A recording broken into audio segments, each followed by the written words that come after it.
Good morning. We welcome you to the final session of the conference, ICC TREL 2022.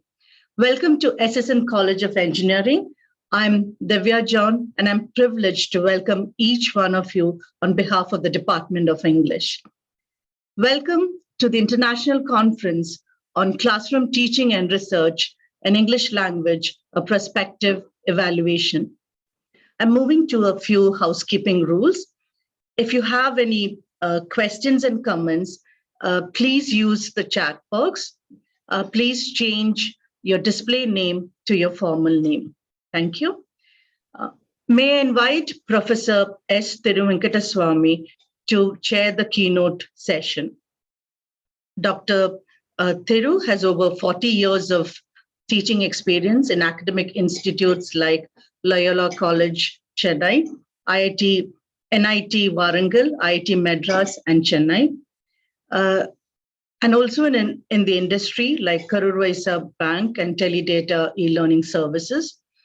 His education includes MA TEFL from the University of Birmingham, UK on scholarship from the British Council, MA from St. Joseph's College, MPhil from Madras University, and PhD from Calcutta University, and PGDTE from FLORE.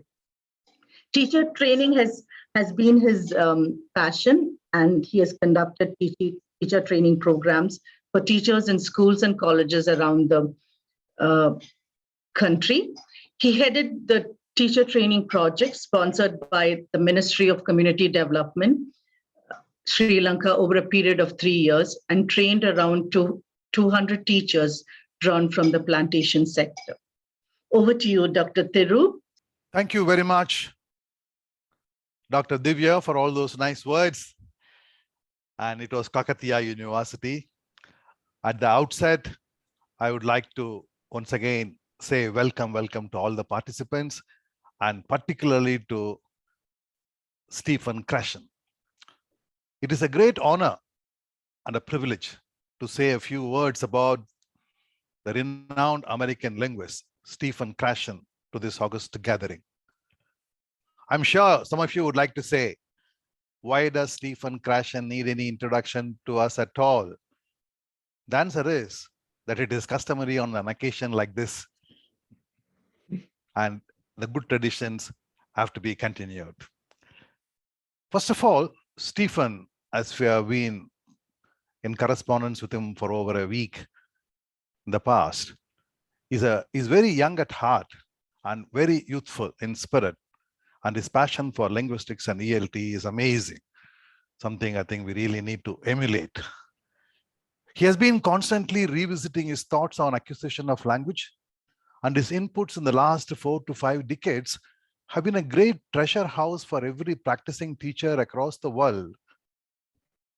What he is going to present today, as he told me at least, is going to be something very new, a new thought that he's eager to share with the ELT fraternity. He was born in Chicago, Illinois, and is now Emeritus Professor of Education at the University of Southern California. He is best known for his work in establishing a general theory of second language acquisition, as the co-founder of the natural approach, and as the inventor of sheltered subject matter teaching. As you all would agree, his theory of language acquisition and his 5 hypotheses have made a great impact on the study of language acquisition and greatly influenced the practices of teaching and learning of English language in the classrooms across the globe. Much of his recent research has involved the study of non-English and bilingual language acquisition. Since 1980, he has published well over 100 books and articles and has been invited to deliver over 300 lectures at universities throughout the United States, Canada, and outside. Today he's going to be talking to us on secrets of writing. I really look forward to some of the insight that we're going to gain from this talk. I'm reminded of one of my science teachers who used to define science as unraveling or discovering the secrets of universe. Scientists have been doing it for long, and they'll continue to do this for eternity, because the secrets of the universe will continue to be there for the scientists to explore. I thought of this analogy because Stephen shall unravel the secrets of art of writing to the extent that he has been in it. I'm sure in the process of listening to him, we will be able to discover several more research points, which is the theme of this conference, to unravel more and more secrets about how writing can be taught or developed in our students. Some of the interesting questions that he has raised in his paper are, do we learn writing by writing and rewriting every day? Rewriting in the sense, writing every day? Or is it a process activity where it is not an end product? It is a process which evolves from draft to draft, and even the final draft of even a PhD thesis, you would agree with me, is only a draft. So the writing ultimately is perhaps abandoned and not really finished as a final product. And very interesting to note, to see the other question, how important is reading skill? How important is the activity of reading to become a good writer? I'm sure we'll find answers to all these questions and many more. I don't want me to be between you and Stephen anymore. Over to Professor Stephen Krashen for his talk on the topic, Secrets of Writing. Thank you. Okay, thank you to this wonderful introduction. I want to start out by saying I'm going to share what I call secrets, but I hope they won't remain secrets much longer. They were secrets to me until just a few years ago, and gradually I have discovered them. This is the work of other people, not my work, and I'm particularly excited about sharing it with you because it has helped me so much. It's helped me as a teacher, it's helped me as a researcher, it's helped me in all walks of life, anytime I have to use writing. By the way, I live in Southern California. And in Southern California, as you probably know, in the Los Angeles area, you must be involved in show business. In fact, if you're stopped by the police, if you're speeding in your car and you say, I'm on my way to a rehearsal, I'm going to show people my new script, they'll give you a police escort. It's very important to be involved in show business. You go to a restaurant, I'm not really a waiter, I'm really an actor. Okay, here's my latest script, etc. So it's everywhere. And I have been involved in show business, of course, and I'm going to tell you all about it. The same principles that help us with academic writing, help us with fiction writing, help us in all writing. Okay, this is why this is so exciting. Well, the first secret of writing, which I've put on the handout, which I hope you have a chance to look at, secret number one, more writing will not result in better writing. All the classes we've taken, you're supposed to write 3 essays a week or 2 essays a week. The more you write, the better you get. It's not true. The work I've done over the last 45 years says it's input that counts. Writing style, writing form does not come from writing, it comes from reading. A special case of what we call comprehensible input. Writing form is the result of reading, not learned, but subconsciously acquired from reading, not from writing. And we have several studies that show this. I'm going to give you some sample studies. One I love talking about this is a study published in 1970, a guy named Ted DeVries. One of the many reasons I like this paper is it's only 2 pages long. Isn't that delicious? You can sit down and read it and you know how this guy spent 2 years of his life. Here's what he did. He taught 2 writing classes of 5th graders. This is English as a first language. One group got the standard treatment, 2 themes a week. And this is how we all taught, and this is how we learned. But he formed a comparison group. The comparison group did no writing at all for 2 months, the whole 9 weeks. Instead, they read. The handout, it says they made use of the time for an increased amount of reading in and out of class. They then tested them at the end of 9 weeks. Guess which group did better? The group that did the reading wrote better essays, stylistically, etc. They were better in what they said. Their mechanics were better. Their spelling was better. Their organization was better. their grammar was better. This has been replicated again and again, and the results are still nearly totally unknown by our profession. And this is what I'm trying to do something about. My colleague, Sian Lee, works in Taiwan. She did a similar study with college students, students of English as a second language at an American university. They're sophisticated, they've read a lot, they've studied a lot. She used a sophisticated statistical design in which she looked for who were the better writers and what were the predictors. The amount of writing you did not predict better writing. The amount of reading was a strong predictor, what they call leisure reading. Wow. Well, again, I've given you a couple of samples. Writing style comes from reading, okay? Not from writing. A few case histories. We're going to make the case for writing itself and reading itself. Here's Richard Wright, one of the most famous and articulate of all writers, I think. Richard Wright grew up in poverty, didn't have a lot of books around, got excited about books when one of the neighbors started reading to him as a child, and eventually borrowed books from a library that did not allow Caucasian whites, not allow Black students to take books out of the library. It was for white students only. Richard Wright was African-American. Well, he got a friend to borrow books for him, a Caucasian friend, and started reading. He thought the way to become a better writer was to study grammar. Here's a wonderful quote. "I bought English grammars and found them dull. I felt I was getting a better sense of the language from novels than from grammars." There it is again. Malcolm X, very famous political figure in the United States, again grew up with little access to books, poor command of the written language. He got into trouble with the police as a young man and was sent to prison.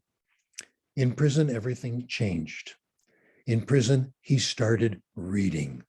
Years later, a writer said, "What was your alma mater?" He said, "Books."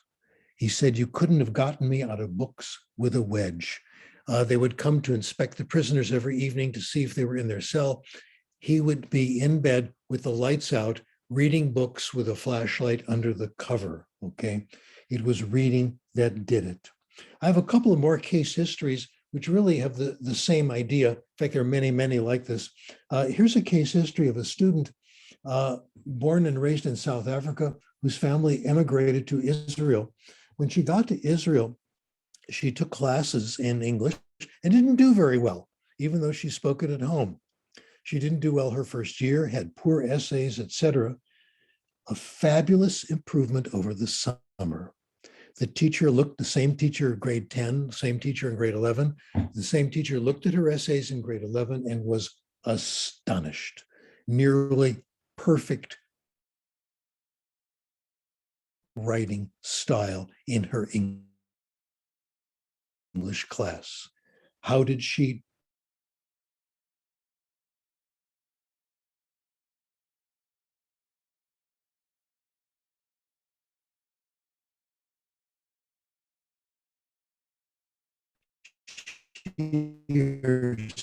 herself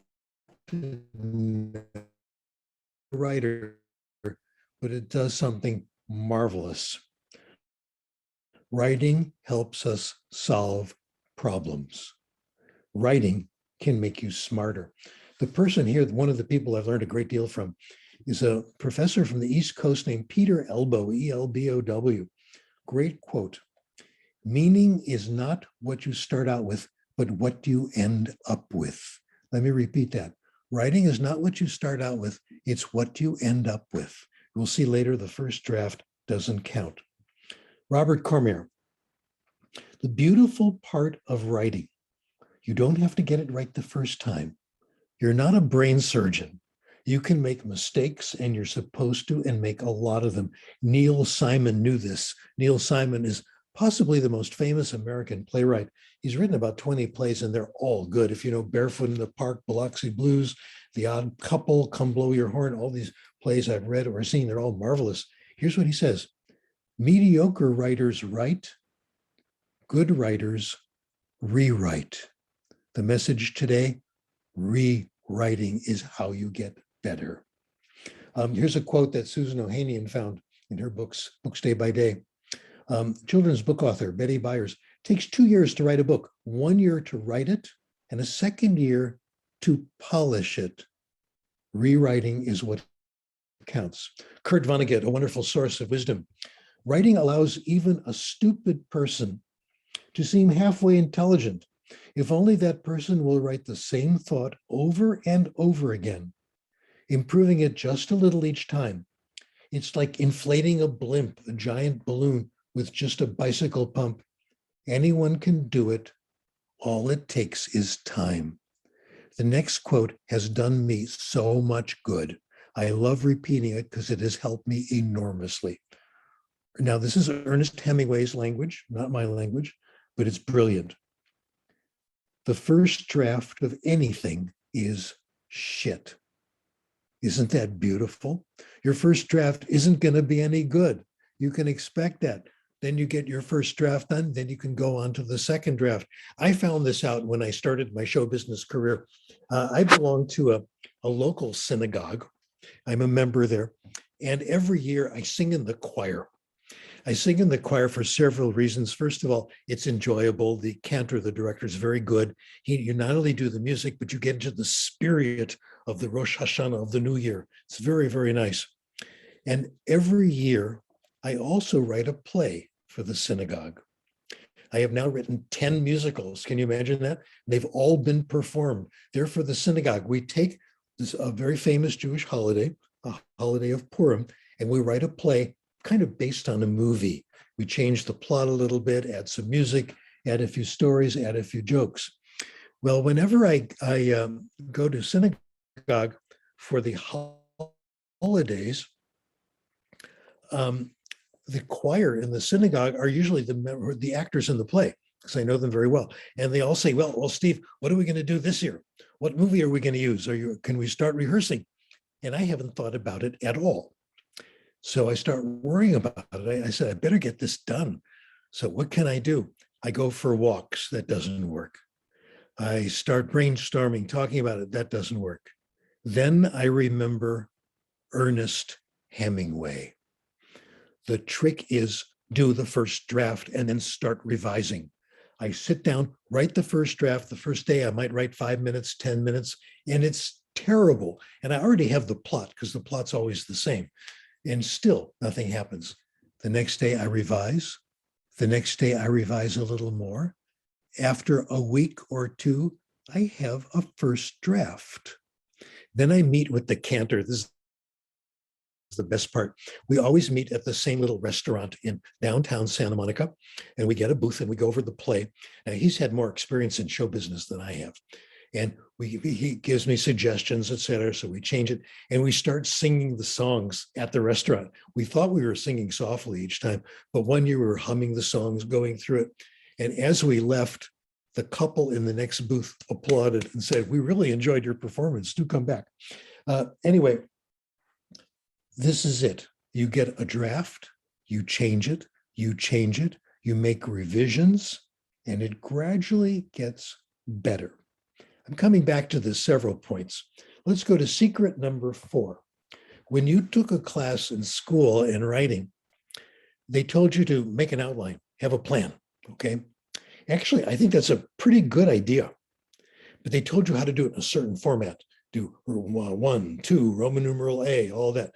I use that plan myself, but very few people do. It doesn't really matter. As long as you have a plan, then you've started. But you have to be willing to change your plans. That's revision. Reject it. It's not going to be your first one. Remember, the first draft of anything is shit. Same thing. As you write, as you revise, you will find your mistakes and you'll get smarter and your writing will get more and more profound. Here's a wonderful quote. Robert Frost, very famous poet. Here's what he says about writing a poem. You'll see it's the same thing as the writing we do. He says, I've never started a poem yet whose end I knew. Writing a poem is discovering. Isn't that beautiful? It's a process constantly. Okay, and now one of the great moments of my professional career, one of the most exciting, get this, and now I'm name dropping. I actually did a webinar once with Noam Chomsky. Can you imagine what a thrill that was? And here's the Noam Chomsky gossip. Noam Chomsky is still the world champion. He is still wonderful. It was a great, great experience. One thing we talked about, though, was mistakes. My doctoral dissertation was based on the work of a man named Eric Lenneberg, who had a very appealing hypothesis. He said, we have the left side of the brain, the right side of the brain, but in the beginning, when you're a baby, the left they're all mixed up together. When you grow up, the left does language, the right does spatial relations. But when you're a baby, they're all kind of mixed. And as you grow up, they kind of move to the different directions. And by the time you're age 13, puberty, the left does language, the right does spatial relations. And Lenneberg's hypothesis said that's the end of the critical period. After that, if you want to acquire a language, you'll have an accent. It won't be so easy. I thought Lenneberg was right. I really did. I thought it was a beautiful hypothesis. I still think it's a beautiful hypothesis. Now I think it's wrong, okay? I decided my dissertation was to show that Lenneberg was right. I did all kinds of research. I looked at brain damage studies. We did different listening tests. Here's what we found. The process of the left becoming the left and the right becoming the right is all done by age 5, maybe even earlier. It has nothing to do with language, with foreign language, second language acquisition. So Lenneberg was wrong. I wrote a letter to him. I said, sorry to tell you this. And he said, I think you're right. I think we discovered this too. I said to Chomsky, it turned out was a friend of Lenneberg's. They went to graduate school together. And I said, I still admire Lenneberg's work. It was a mistake, but it pushed the field forward. We made progress because of Lenneberg. The conclusion, there's nothing wrong with being wrong. Lenneberg had a brilliant idea. It was incorrect, but we profited enormously from that idea. So when you write something and you find a mistake, be happy. Welcome revision. When you see something you have to correct, you are making progress. Here's a great quote. My son, who is the real Dr. Krashen, by the way, he's a professor of mathematics. He and his wife, also a professor of mathematics, were graduate students together at the University of Texas. And one of their professors was a guy named John Tate, who passed away a couple of years ago. He's already in his 90s. Now, John Tate was a very renowned mathematician. He died in his 90s, and he had done brilliant work in algebra, number theory, all areas of mathematics. One of his students, and my daughter-in-law, Angela Gibney, pointed this out to me. He said, great quote. Someone said, Dr. Tate, what is your workday like? This is so therapeutic, this quote. He says, I would say maybe 10% of the time, I'm actually making good progress. About 40% of the time, I'm making mistakes.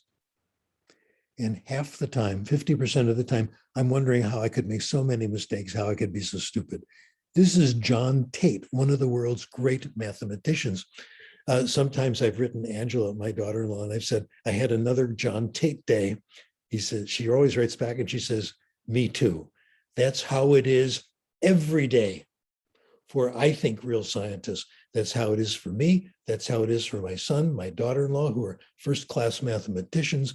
That's how it was for this giant John Tate. There's nothing wrong with being wrong. Too many people, nice quote coming up here, are inhibited by a belief that gifted others solve problems directly. People think smart people. The ideas just come. You just sit down and they flow. You put it on the page. I discovered this when I was in secondary school. We had to hand in an English class. We had to hand in a composition on Mondays. And I had spent the whole weekend trying to get this composition right. I had papers all over the floor, and I had this terrible composition. I had to hand it in. It's the best I could do. And I looked over at the student next to me, and he had typed it in large Pika type, so I could kind of look over and see what he did. It was beautiful. It looked like it came from the other side. It was gorgeous. This must come so easily. I asked him about it. He says, well, I tried this about 4 times already in different classes and it didn't work. My bedroom, as you say, just like yours, there are papers all over the time. This has been a failed composition. Finally, I think I got it right. Okay. This is more the truth. Okay. I got famous because of a friend of mine's husband. My friend is Susan Ohanian. Her husband is Hans Ohanian. And Hans Ohanian wrote a book.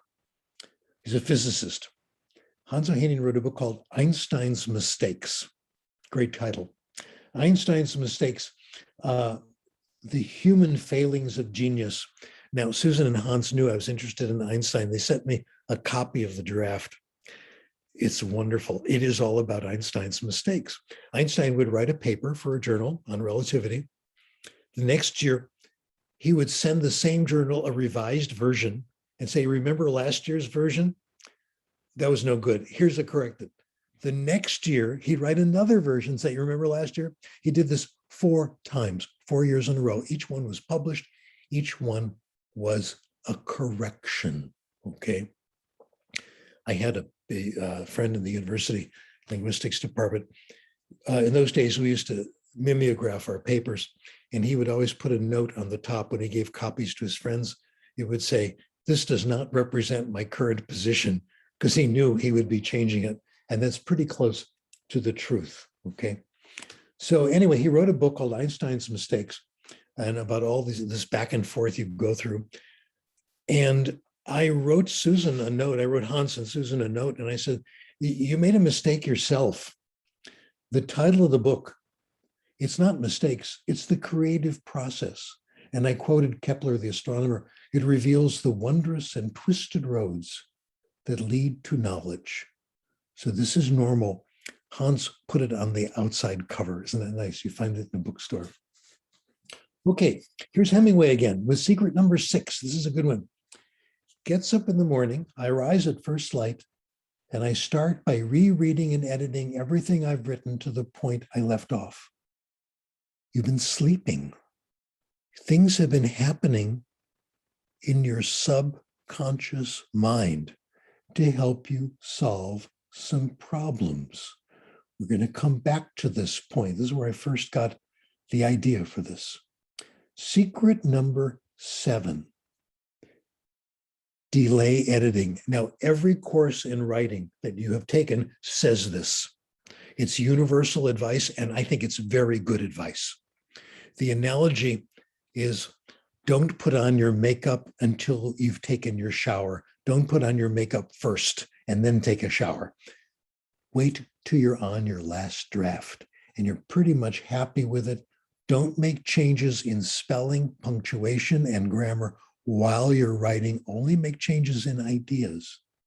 If you're constantly worried about your spelling, it may not be your last draft. It may not be the final draft. And you're not going to come up with many ideas. You're too concerned with editing. Same thing. Okay, incubation.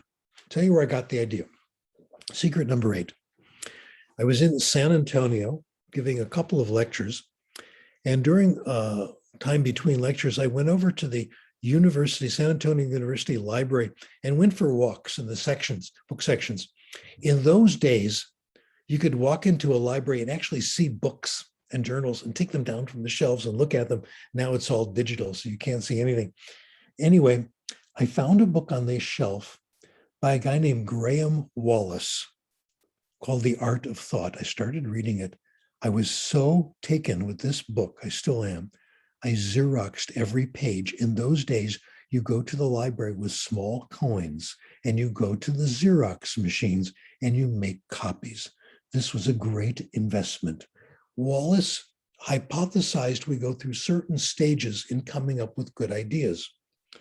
One of them is, this is part of his thing, a period where you're actually wrestling with ideas, conscious work, and then get unconscious, relax, take a break, and the ideas will develop in your subconscious subconscious mind. Okay, we're going to come back to this again and again. Here is told, all true artists, whether they know it or not, create from a space of no mind, from inner stillness. Breakthroughs come at a time of mental quietude. Poincaré really got it right. Poincaré is a mathematician who lived at the time of Einstein, and his work in non-Euclidean geometry was crucial to Einstein's theory of relativity. And Poincaré wrote a paper on creativity that is reproduced in every collection of articles I have on creativity. It's quite brilliant. He talks about what happens to him when he's working on math. He works on a problem and he gets stuck.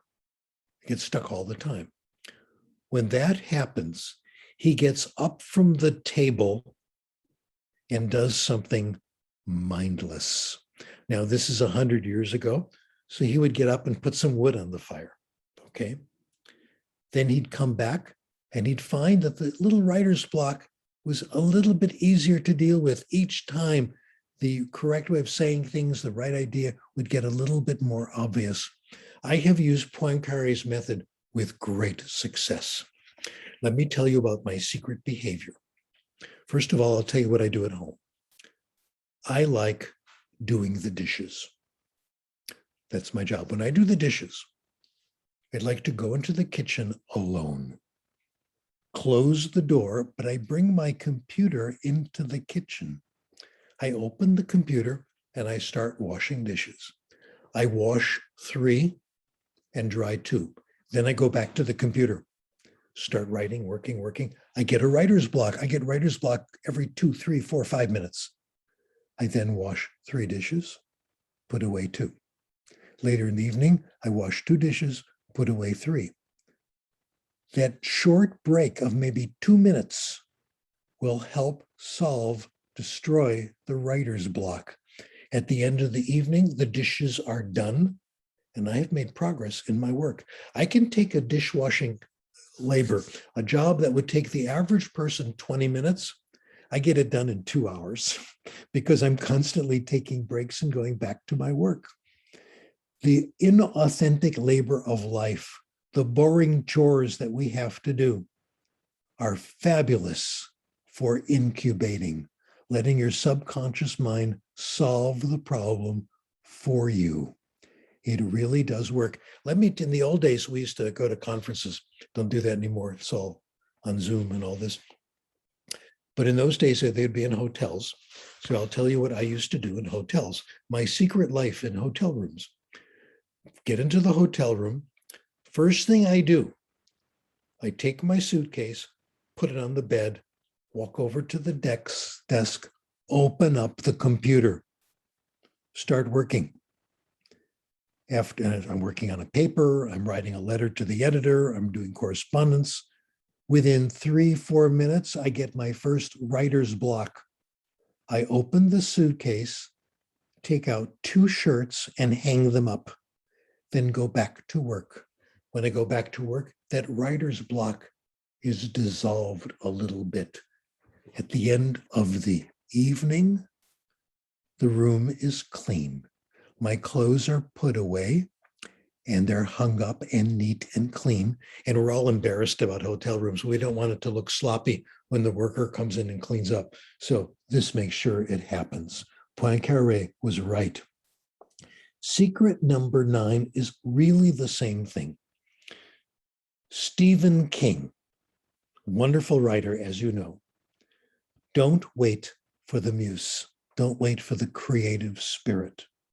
Your job is to make sure the muse knows where you're going to be every day from 9 till noon or 7 till 3. Start your work. The idea is not going to come. The creative spirit will only visit you if you start writing and you get a writer's block. Then you take a break, creative spirit will rescue you. It works every time. Madeleine L'Engle, Swiftly Tilting Planet. Inspiration comes during work rather than before it. When I go to the synagogue, people say, what's the next play going to be? I don't know. I can't come up with an idea. During break, I go for a walk. No, nothing. I have to sit down and start writing. I remember what Stephen King said, and it's absolutely right. Now, I'm going to give you several ways of doing this writing, and any one of which works perfectly fine. Secret 10, which I do, is called daily, regular writing. All the time. Irving Wallace is a fiction writer, but he did one article co-authored with a colleague in a psychology journal. They interviewed various writers to find out how they did their work. The vast majority of authors keep some semblance of regular daily hours. It's like going to work, just like I did in the hotel room, like I do in the kitchen, etc. Wow. You have breaks, or I sit down and work and take breaks, sit down and work, take breaks. And this is on the clock. One writer said it's like a job, it's like going to work. Now, when you do it, people are different. Here's Michael Shaman, a brilliant fiction writer. He's an all-night person, starts at 10 p.m., works till 4 in the morning. Maya Angelou would rent a hotel room and do her writing there where no one would bother her. And her writing was from 6:30 in the morning till a little bit after noon. Some people don't worry about time, but do a certain amount of time. I'm going to work for 10 minutes. I'm going to work for 30 minutes. No matter how much you do, timekeeping works. If you say, I'm going to work 20 minutes a day, I'm going to work 2 hours a day, I'm going to work 4 hours, any of those is going to work as long as it's regular. Some writers don't keep time. They do page counting. Stephen King, 10 pages a day or 2,000 words. Wow, that's a lot. Word counters. I am a word counter, by the way. I'll tell you what I do, and I tell you this with some hesitancy. It may not work for you. It works for me. When I'm working on something big and long, which is all the time, 600 words a day. If I do 590, it feels incomplete. If I go over 600 and 602, I start to feel stale. So find out what's right for you. A person I really like to meet sometime is a guy named Robert Boyce, B-O-I-C-E. Robert Boyce is or was a faculty member at one of the New York State universities in the counseling department. And his specialty was to counsel writers. And the people that he worked with were junior faculty. Now, junior faculty in the United States, for sure, and many other countries, have a probation period. If you're hired as a professor, you're on trial. They evaluate you after 5, 6, sometimes 7 years, and they evaluate you on 3 criteria, and it's life or death. If you fail, you don't get tenure, you're probably finished as an academic. It's very hard to get another job.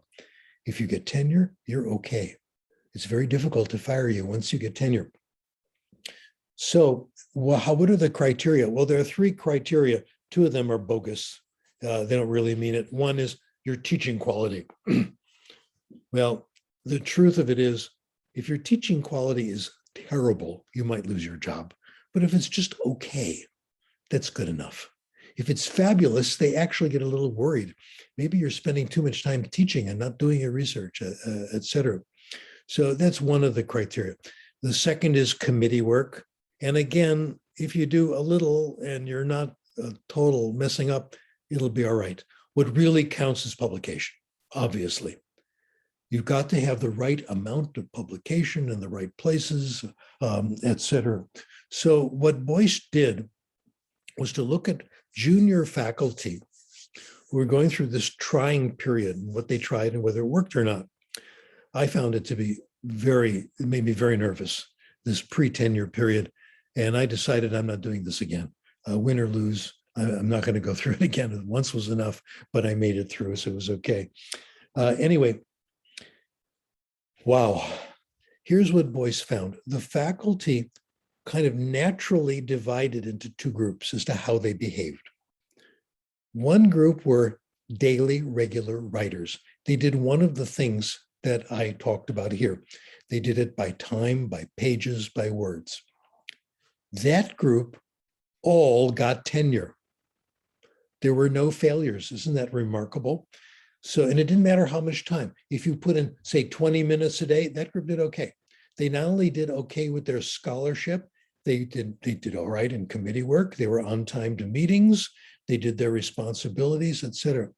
The other group is what are called binge writers. Binge is an expression from dieting. I'm going on this diet and I'm not going to have sugar, except on Saturday nights, we're all going out for ice cream. And I'm going to binge on ice cream. That's called binging. Binge writers don't do daily regular writing. Binge writers say, I can't do this all the time. I can only do this when the conditions are perfect. I need 5, 6, 7 hours completely uninterrupted. It needs to be perfect. Traffic has to stop out in front of where I live. No airplanes can fly overhead. The phones can't ring. Otherwise, I can't do it. None of the binge writers got tenure. They were not productive. They didn't do good scholarship. They all had the same problem. First of all, perfect conditions hardly ever came. It might be weeks before you had 5 hours of peace and quiet and perfection. When you finally got there, you lost your place. You didn't know what you were working on. You need to do this every day, or you forget where you were. Here's Charles Dickens' wonderful, wonderful quote. Charles Dickens said he needed a week of hard slog to get back in the flow if he missed one day of writing.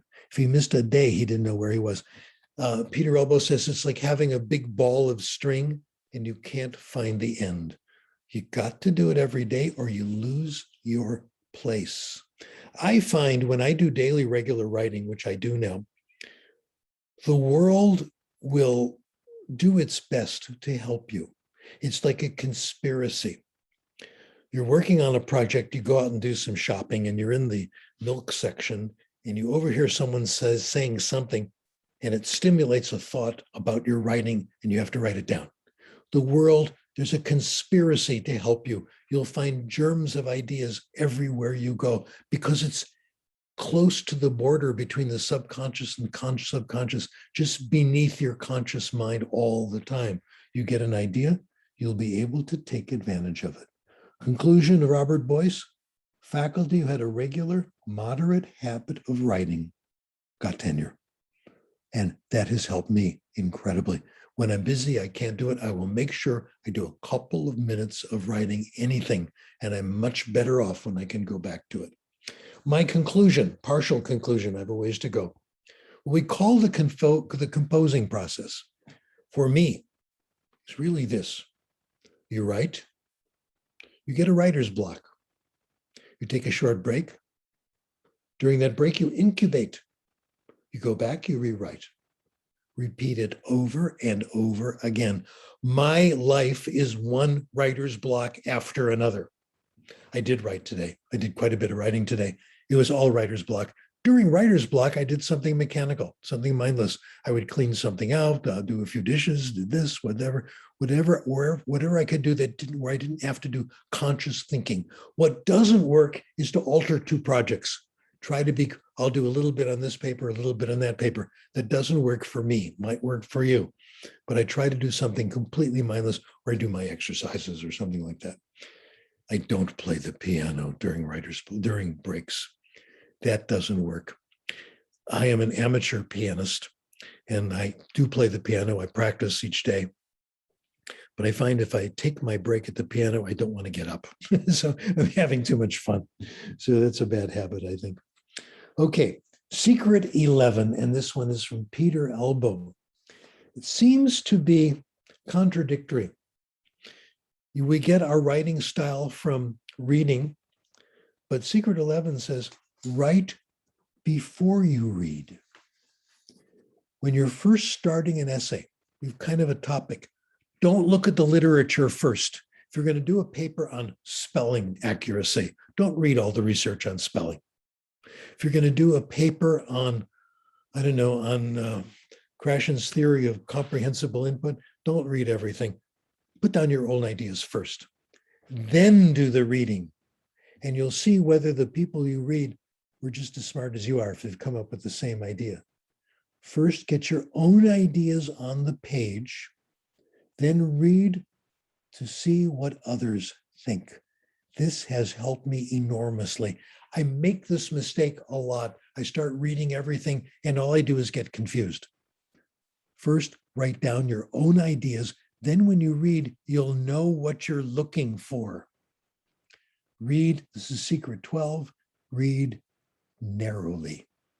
Read only what you need to read to solve the problem you're working on now.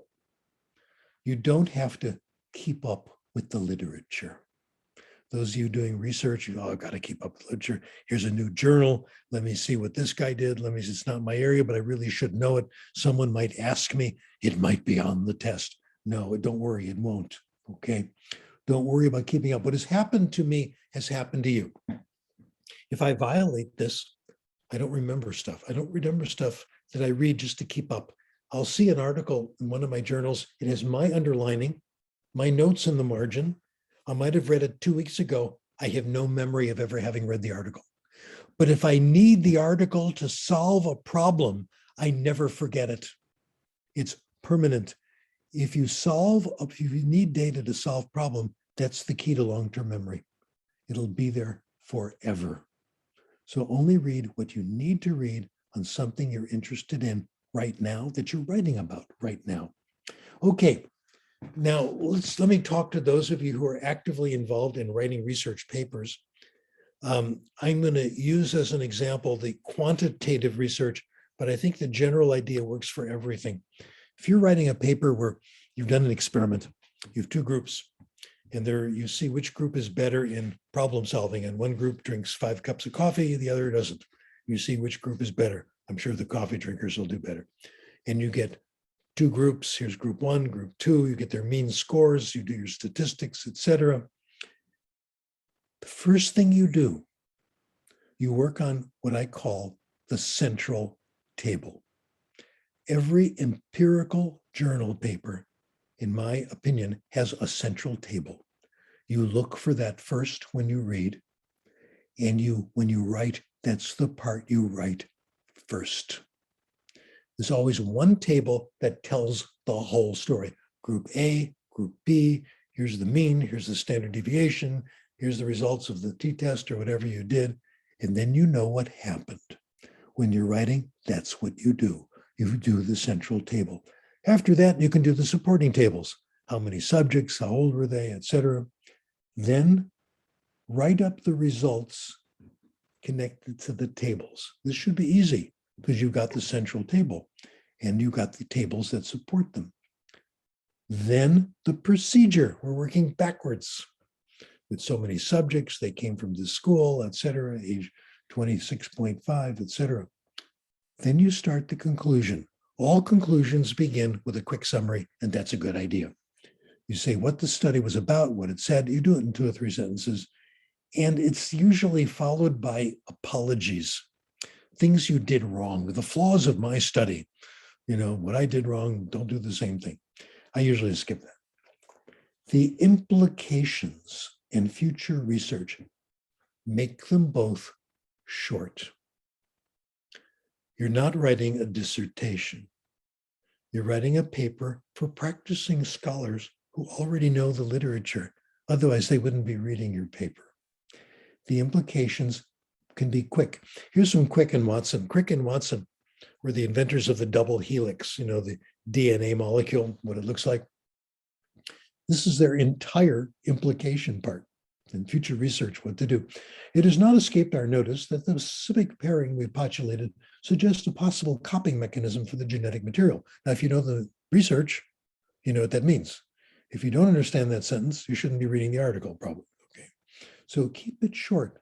You don't have to you don't have to tell everybody everything. Again, journal papers are not dissertations. Okay, now then do the introduction when all this is done, and only include in the introduction what you need to keep the article comprehensible for people who know the field.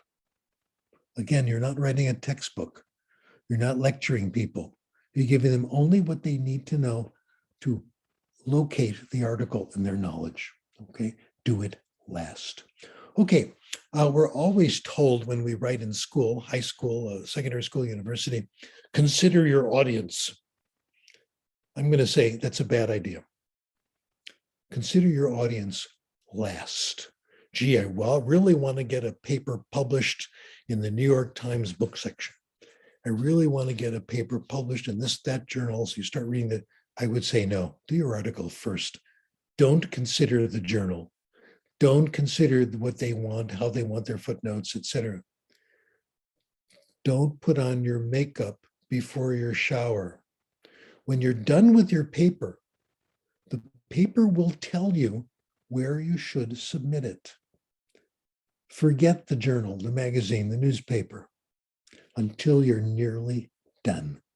Then submit it where it looks appropriate, where the people who are interested in that topic will read it, okay? Secret 15, expect rejection. Let me recommend some reading. One of my favorite books, Rotten Reviews. Famous authors whose books were turned down, whose papers were turned down, and the horrible things people said about them, okay? And most of them did fine. My favorite one, I got it marked here, his son is an American poet. In fact, he was the poet laureate in the United States for children's poetry. And he got his poem rejected again and again. Here's what he says: I don't know what I did to those people far back in the ages, but whatever it was, I wish I had done it harder. So don't pay too much attention to the critics. Submit it somewhere else. Everyone gets rejected all the time. Not everyone talks about it. American Psychological Association, 3/4 of the papers that are submitted are rejected. I think I'm number one in the field of second language acquisition in terms of publications and in terms of citations. I'm sure, number one in terms of rejections. I don't keep careful track of it, but I've kind of noticed how it works. One of my hobbies is writing letters to the editor. I've had to give that up for the most part. I'll tell you why in a moment. But I've had letters published in many, many places. Whenever I see anything that relates to anything I've worked on, I try to write a letter to the editor. And I do it for several reasons. Most important, it helps me in conversation. When people ask me questions, as you're going to at the end, I usually have a ready answer because I've written about it. If you've written about it, you've been thinking clearly about it, okay? The average number of acceptances, if 100 letters are submitted to a big newspaper, 90 will be rejected. 95 will be rejected. The usual acceptance rate is about 5% because I get a lot of letters. New York Times, it's 1%. My acceptance rate is really good. It's 10%. But that means I get a lot of rejections. I expect them to be rejected. That's part of the game. I still do it because they're short. They help my thinking. They clarify things for me. And eventually you do it somewhere else, you get it published. Most important famous papers have been rejected 1, 2, 3 times. Here's some famous examples. The Peanuts comic strip written by Charles Schulz. The cartoons he submitted for his high school yearbook were all rejected. How do you like that? The best-selling science fiction book of all time, Dune, Frank Herbert, I loved it, was rejected more than 20 times before being accepted. One of the most famous children's books ever, A Wrinkle in Time, by Alan Lengel. It took 2 years of rejection slips from 20 or 30 publishers before I found a grown-up editor who could understand A Wrinkle in Time. It's going to happen to you. Don't take it personally. Do it. Submit. Here's how to deal with rejection. There is a wonderful way of dealing with it. When you get a review back, don't let it sit. Go to it right away. Look at it immediately. I'm going to cover this later, but I want to make sure I cover this. Very important. If you agree with the reviewer, then accept the change, make changes. If you disagree, don't change your paper. You are responsible for the idea, even if it means the journal won't publish your paper. You are responsible. If it's a mistake, and the reviewer made you accept it, you can't say, oh, the reviewer made me change it. No, nobody's going to accept that as a possible excuse. You are responsible for what you write. So if you don't agree, don't accept it, submit it somewhere else. Very important. Okay, next point, next secret, use existing sets of data. The usual kind of research we are taught to do is called primary research, where you actually do a study.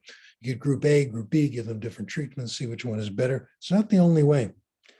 One good way of working is to use data that's already there. This is called secondary analysis. One of the studies I really liked doing when I went for walks in the library, I found sections of old journals.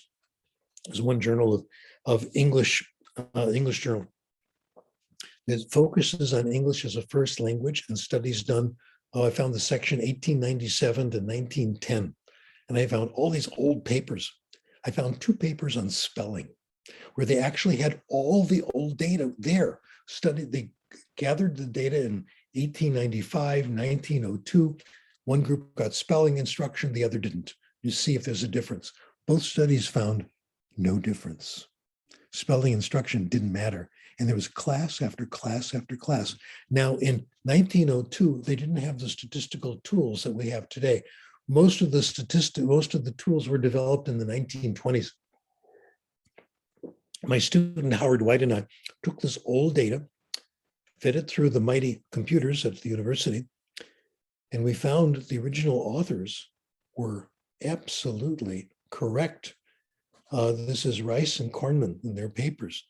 We published their data. We called it a reanalysis of Rice and Kornman, and we said it was correct, that they were right, and that spelling instruction didn't matter, and the statistics confirmed what they found just by visual inspection of the data.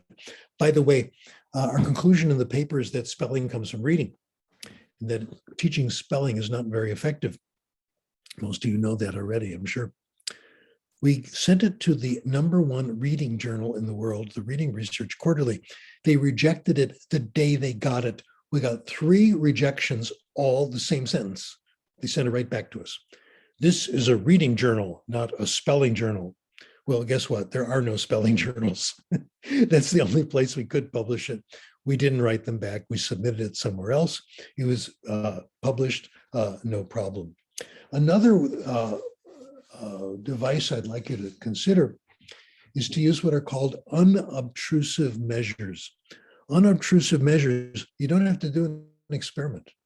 You can look at stuff that's there and simply look at other people's raw data, not just raw data, but facts from the world. There's a book called Unobtrusive Measures in the Behavioral Sciences, and they talk about this one procedure developed by a Chicago Chevrolet dealership, a guy who sold Chevrolets. His name was Zachary Frank, so his ad was Z Frank for your Chevrolet.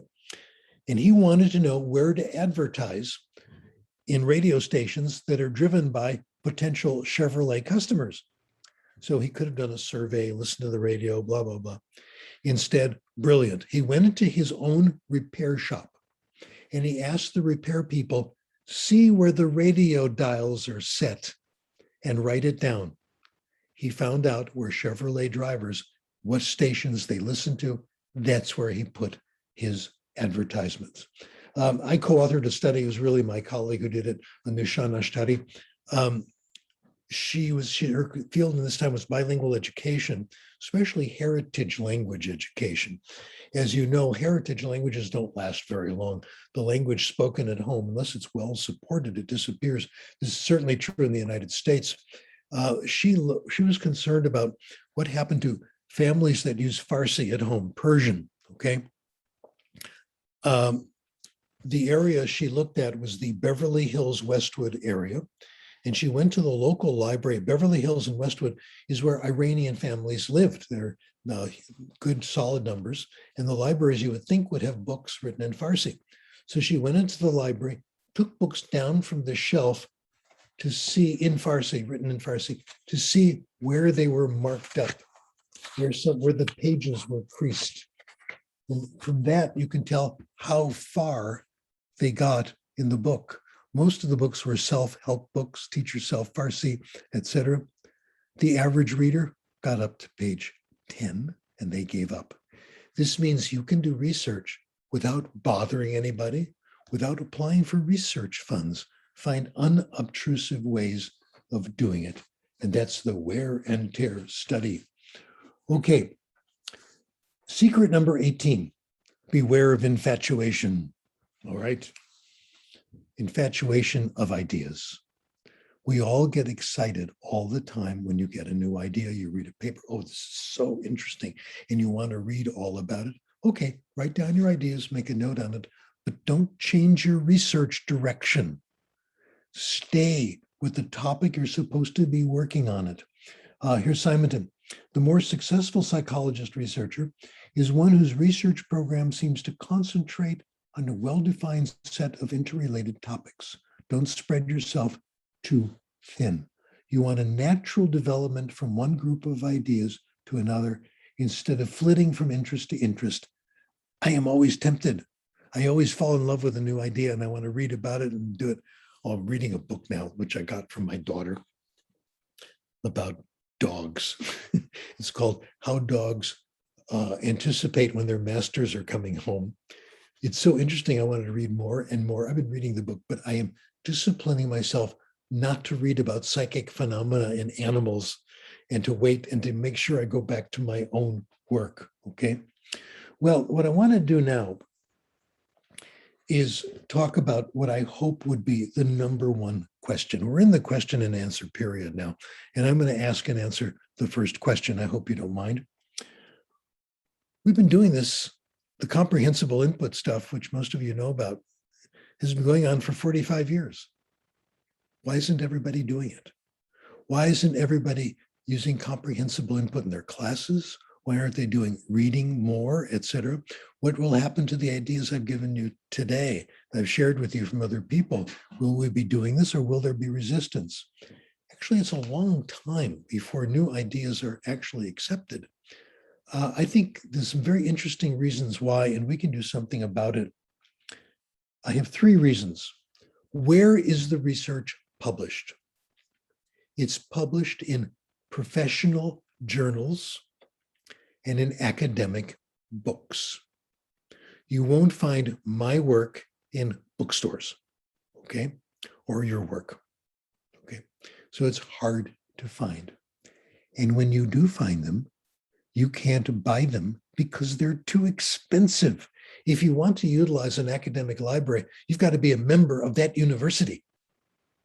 If you're not, you cannot access the library. If you're a member of the university and you're currently working there, they'll make copies for you of the digital articles. Otherwise, you're out of luck. And very few of us are members of a Class A university with a wonderful library that will do these things for you. You want to subscribe to journals? They're too expensive. I have canceled nearly all my subscriptions. I can't afford it, and I don't know anybody who can. Professional books, $50, $60, $100, $150. I can't afford them, and I don't know anyone who can. We are watching the death of academia in our field because we can't get to the research. Again, I will have some solutions. Papers, even if you find a paper and you get a copy, they're usually too long. The average academic paper is like 30, 40 pages, and you get praise from your department. You can be promoted if you write a long, long, long paper. Not anymore. Wonderful quote. When you ask the time, we don't want to know how watches are constructed. Stick to the main point. Write short papers. Write short papers that are not expensive. I'm in favor of what is called open access. Open access means reading the journal is free. It's on the internet. You can just read it off the internet, download it. Publishing in the journal is free. Subscribing to the journal is free. a person some of you know. I hope he's here tonight. Albert Prayer is here tonight. He wrote a wonderful editorial in The Hindu making this claim, saying this is what we really need to do. Otherwise, our profession is doomed. I can't, if especially people like me, and I work in several fields at once, I can't afford all these journals and their prices. And I don't know, again, I don't know anybody who can, okay? So papers are too expensive, they're too long, and they're full of gibberish, incomprehensible language that nobody can understand. The best evidence comes from a satirical, a fraud put on by some researchers at the University of California.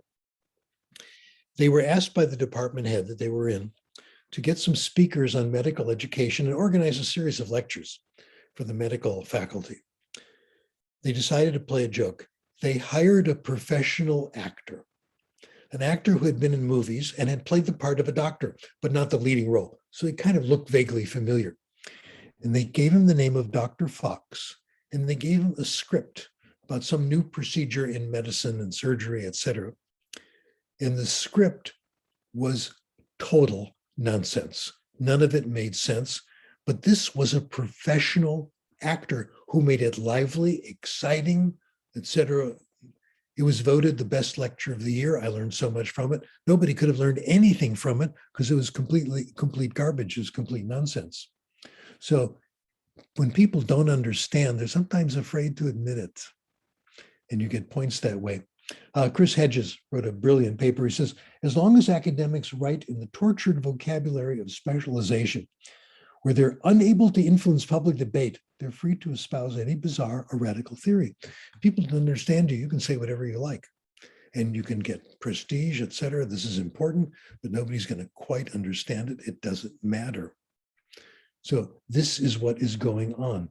The winning combination for academics: write long papers that are incomprehensible and publish them in an expensive publication. And people think you're very, very wise. I think our profession is dying because that's what people do. That's how they get tenure. That's how they get prestige.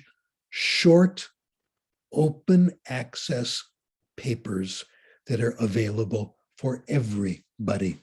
On the chat box, I have listed a link, an address you can go to where you can get articles for free, hu1lib.org.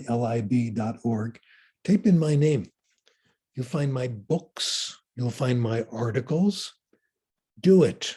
Download them. Share them. I don't sell any books because they're all too expensive. So what's the point? There's no point in academics writing these books unless they're doing it to impress their colleagues and get tenure. Now, here's the cure for that. Here's my plan. Senior scholars like me, people who are retired, who already have tenure, please consider writing open access. If you do this, you're not in trouble because you've already got your tenure, your prestige. If we do this, this will gradually drift and it will become the normal practice. On the handout, I have a few links where you can get some of my comments on this, and also an article called Secrets of Writing. And you can see some of the points and find more stuff. Okay, I am ready for questions, boys and girls. Going to the chat room. It's not working. I'm going to need someone to read the questions. Okay. Yes. Yeah. Dr. Sam? Yeah, I'm here. I'll read the questions. Hello, Stephen. Shall I read the questions? Why can't I see them? It's there on the chat. Well, I'm pressing chat. Shall I post them to you on the chat? As one message? Shall I post them? Yeah, give me a minute. I'll post them to you. Angry at me. Okay. No, I'm posting it on the chat. You can see this now. I'm posting all the questions. You can take them one by one. Yeah. Do you see them now? No, I don't see anything. Stephen, they have posted the question on the chat. Praveen directly. No, sir. I have posted it to on the chat to everyone. All right. Well, I've pressed the button for chat and it just says type message here. Maybe no problem. Maybe Sam can read it out. Yeah, Praveen can read Yeah, out. I'll read out the questions. I want someone with a beautiful, wonderful voice. Come on, you decide. I don't know. I don't know if I have that, but anyway, I'll try my best. What is your suggestion for rewriting? What is your suggestion for rewriting? Well, if you're simply writing and you read over what you've done and you've relaxed, you will want to rewrite. The moment you see that it's not quite perfect, you're going to want to do it. So this is the motivation. You want a better idea. This is why we have brains. This is what we're giving. So I think it's inevitable. If you take your writing and you're interested in the topic, the rewriting will come naturally. Okay. So the next question is by Dr. Deepesh. He asks, how do we fight the tendency to copyright and put seminal article behind paywalls? Do you think it is justified at all? Good question. I don't know the answer. I really don't. You've really got me. I haven't thought about it. We have to somehow drop all these barriers, copyright everything, and make everything. I believe in the common good. It's kind of like the COVID virus and vaccinations. In the United States, they've made vaccinations absolutely free because it serves the common good. The same thing with copyright. If you have scientific information, as we do, I think it is the duty of society to make it open to everybody for free access. Otherwise, what's the point? So I suggest when it comes to scientific research and ideas that will help society, it is our obligation to make it freely and easily available to everybody. Okay. So next question, Dr. Krashen says, read more to write better. But how do we read better? Today, our reading percentage has come down. How do we ensure we read rightly? Well, actually, I've looked at all the research on this and how much people are reading. There's really been no change. I've looked at studies over 10 years later, et cetera. People are still reading a lot. You get one really good bestseller for kids, and suddenly the kids are at the bookstore at midnight. You knew what happened when Harry Potter came out. People are still reading a lot. There's a reason that people have this feeling. I've done 2 studies on this with my colleagues, one in the United States and one in China. We went to a group of children in classroom and we asked them, how much do you read?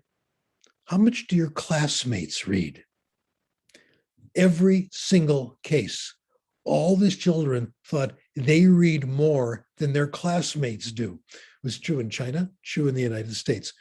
People think they read more than other people do because you don't see people reading. It's private. If you look at book sales, people are reading. You look at public discussion in the newspaper, they're reacting to it.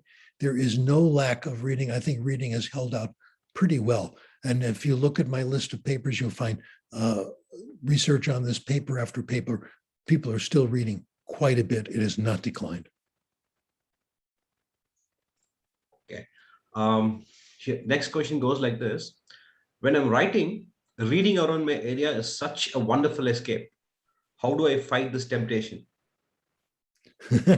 Don't fight it. Next question. Give in. The way to deal with some temptation is to give in. It means something is calling at you. I would respect the temptation. Okay, the next question is by Dr. Sri Deepa. She asks, what influence does multilingualism have on one's writing?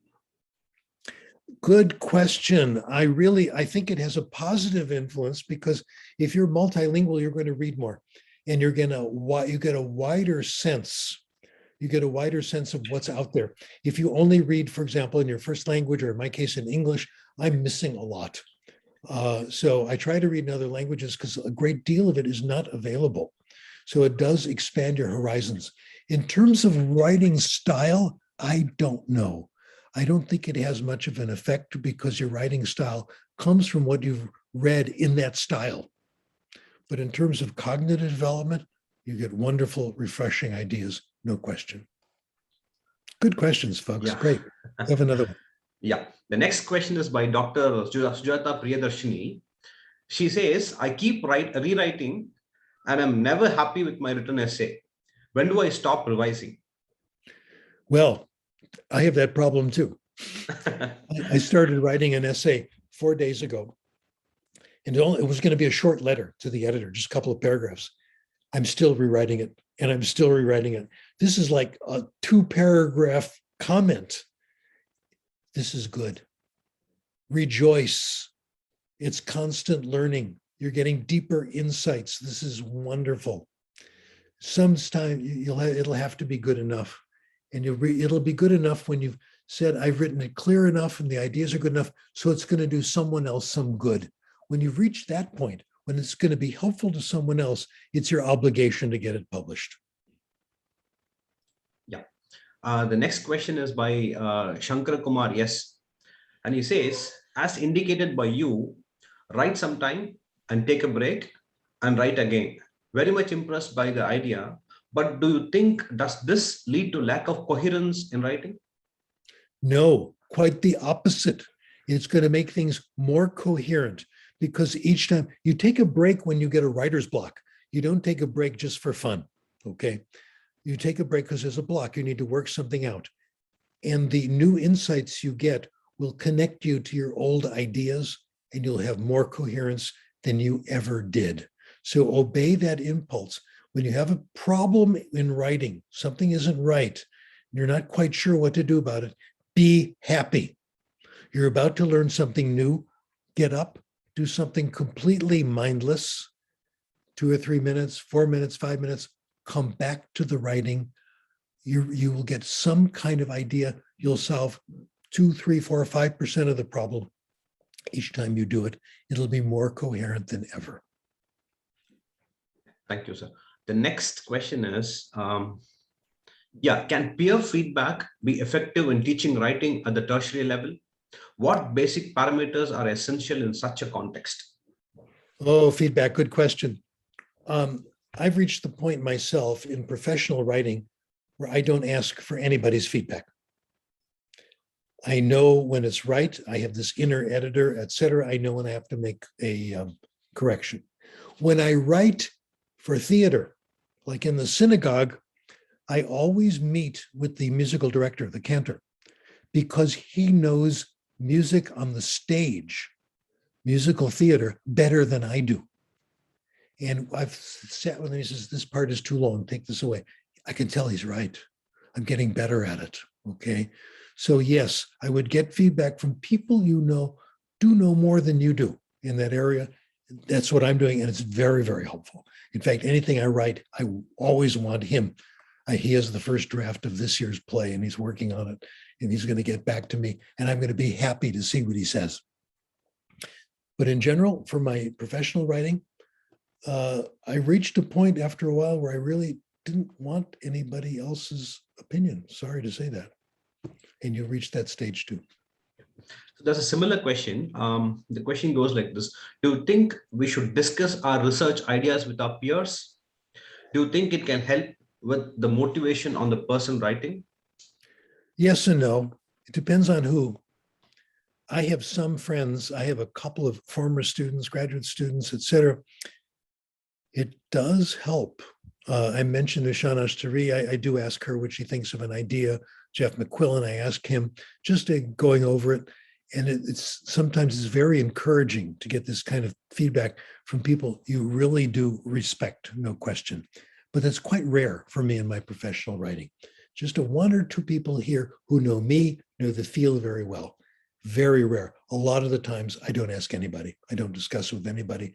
I like to show them the article after it's been accepted, okay? But in general, I submit it first. Okay. These are good questions. So there's another, it starts like this. It has been great morning for me listening to you, sir. You said our profession is dying. What made you think so? And what suggestions would you like put forward, sir? I think it's dying because I have a harder time keeping up with the literature. I can't afford all the journals, and the journal papers are too hard. And if I can't keep up, and I'm in a pretty privileged position, okay? I have a retirement salary, all this. Most younger people are not as privileged as I am, and I can't afford all the journals. I don't have the time to search these things out. I want it to be convenient. I need open access. So if I need it, I'm sure a lot of other people do too. That's why I complain in public. Kartika asks, sir, how do you motivate your students to read and write as a professor? Okay, how do you motivate students? Let me take a running start to this. Let me start with a hypothesis. Number one, we are all different. We don't have the same interests. We don't have the same talents. We're all different. This is very obvious in sports. If you join a basketball team, not everyone plays center. Some people play forward. Football, not everyone's goalie, okay? You know what position you're supposed to play and you don't fight it. That's how you get good. You find out what you're good at. It seems obvious and it seems pleasant and you get better. One writer said, when I'm writing, I don't feel I should be doing something else. Then you found the absolute right thing. School should help you find your interests and help you get better at them. You motivate students by inviting them into your group that has a special interest. For example, when I taught at the university, I talked about comprehensible input. Those students who were interested in it, I was inviting them in. You can do this too. And we would do projects, etc. It wasn't for everyone. You motivate students by trying to find their interests and giving them stuff that is interesting to them. If it's not your interest, you can't help them very much. We need to rethink what the university is supposed to be doing. Again, a very good question. Well, I'll tell you one story that happened to me that was life-changing. This is when I was a graduate student. In the linguistics department at UCLA, we had a reading room where all the graduate students would gather and occasionally faculty. And one faculty member had her office right there, Victoria Fromkin, who eventually became my chair. And I was sitting next to another student, Susie Curtis, we're all working. And Vicky Fromkin came bursting out of her office. She said, I just had the most amazing conversation with a doctor at Children's Hospital, a very tragic case of a girl, a young child who has been isolated her whole life, parental cruelty. They never let her out of her room. She didn't talk, nothing happened. And Victoria Fromkin and I and Susan Curtis started talking about it. We had such a great conversation that she called Children's Hospital back and we joined the conversation. Vicky invited us into her group. We all did research together on this isolated child case. In fact, Susan Curtis did a book about it, which we were just thrilled with. It was exciting. That's what faculty are supposed to do. They're supposed to invite you into their club, into their group of researchers. And then there'll be no trouble with motivation. That was quite a wonderful moment. Next question. Yeah. I hope we still have time. Yeah, the next question is again by Dr. Shankara Kumar. He asks, when we write something, if it doesn't work, we immediately keep it off. How do we take impulse from our own writing? How do we have the self-discipline to give something up that's not working? Well, I put it aside and go back to it later. You never know. I have lots of corpses sitting around my office, the things that I started to work on. And then a couple of years later, I realized, well, no, this was the answer and it's good to go back to. So I would give it up temporarily and come back when the time has come. Good question. Thank you. This is by Dr. Joanny Rang. She says, writing 2,000 words as a creative work is much easier than academic writing. Mostly when there is a pressure to publish or perish among academics, which doesn't give us the luxury to think originally, as it requires decades of spade work and thinking. Can you share your experience about how you came up with the Krashen's monitor hypothesis? How does one think this way? First of all, the way to get over publish and perish is find your interest and find open access journals that will take short papers and write lots of short papers. Then you'll have no trouble publishing. You'll write longer and longer papers. It'll come naturally and they'll flow and they'll be easy. What happened to me, very interesting. I was doing research. I didn't have the monitor hypothesis. I was doing research in what was called the natural order this predictable order of acquisition. And we were giving it to people. We did get a natural order. We published replications. And then one of my colleagues, Dan Larson Freeman, didn't get the natural order. There were some anomalies, some exceptions. The third person singular was supposed to be late and was coming much earlier, for example. I looked at her data and I realized what went wrong, actually what went right. It was a formal test situation. It was not natural communication. So to me, the solution was the monitor theory, that this conscious knowledge of language interfered with the natural language processes, that the natural order happens when you have real communication, when there's no monitor. When you bring in conscious learning, it disrupts the natural order. And that flaw, that problem that seemed like a catastrophe, we didn't get the natural order, turned out to be a blessing. I was working with another student at another university who tried to replicate our studies, and she didn't get the natural order. Her professor was so happy. You found that Krashen was wrong. This is wonderful. Well, it was wrong just where we predicted. The conscious learning interfered, and her study became a great triumph and was part of our, Janet Kafetz was part of our good evidence for the monitor hypothesis. In short, the monitor hypothesis came when we found something wasn't working, when there was an anomaly, and we looked deeper and found the reason and found a better hypothesis. Thanks for asking. I like that question. The last question, it goes like this. You just mentioned that you have reached a state where you don't need any another person to opinionate on your writing. I find ever since I've been writing, I've been like this. I like people to have a look at my work, but I am not particularly swayed drastically by what they say. When I write, I almost always know when it is right. Is this normal, especially for an amateur writer who is in his 30s?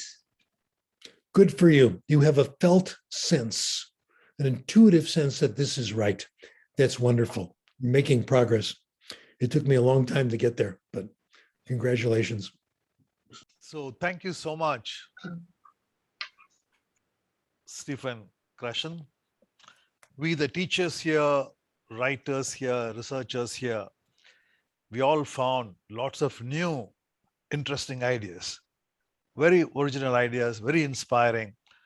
And above all these ideas came to us crystal clear. Really good. And we really want to try them out. It has become a kind of an infatuation, which it's the same thing. It is infatuation. When you get a new idea and you can't get it out of your mind, I think it's exactly the same thing. I want to ask a favor of everybody here. Are many of you on Twitter? Yeah. Okay. Please follow me on Twitter, S. Krashen. My goal is to catch up to Justin Bieber on Twitter, who is #1 right now. Okay. But this is a wonderful way of sharing ideas. I'm on Twitter every morning. I check it out. And there's always something good. And I've discovered some marvelous thinkers. And you've got to keep it short. So please consider following me on Twitter. Okay? Thank you. I express our heartfelt, profuse thanks to you for your time and for sharing ideas, which has been evolved over a very long period of time. Thank you so much, and we'll be in touch with you. I'm very honored. Yeah, the SSN is honored to having you as one of the persons who have visited our campus online. Thank you so much. Very good.